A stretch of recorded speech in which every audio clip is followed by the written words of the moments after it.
High all friends, আজকে বেরিয়ে গেলাম বন্ধুদের সঙ্গে ইফতার করার জন্য।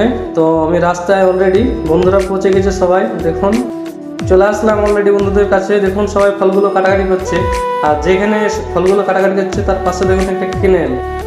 এটা অনেক পুরনো ক্যানেল। এই জায়গাটাতে আজ থেকে 10 বছর পরে একসঙ্গে বন্ধুরা মিলে আমরা বসলাম বা আড্ডা দিচ্ছি ইফতার করার জন্যে। এখানে আগে আমরা বসে থাকতাম, গল্প করতাম, পিকনিক করতাম। তো অনেক দিন পরে বন্ধুরা সঙ্গে একসঙ্গে হয়ে অনেক খুশি লাগছে বা ভালো লাগছে। এখানে স্কুল লাইফে তাই হতো, এখানে বসে গল্প করতাম আমরা। তো আজকে ইফতারের জন্য আসলাম বন্ধুদের সঙ্গে। তো খুব ভিডিওটি ভালো লাগলে বন্ধুরা কমেন্ট করে জানাবেন। আর বন্ধুরা একসঙ্গে থাকলে খুব ভালো লাগে, তাই চলে আসলাম সবাই একসঙ্গে হয়ে ইফতার করার জন্য। তো ইফতার করতে চাইলে সবাই চলে বন্ধুরা পাশে থাকলে খুব ভালো লাগে। স্কুল লাইফটা কার কার বেস্ট অবশ্যই কমেন্ট করে জানাবেন বন্ধুরা।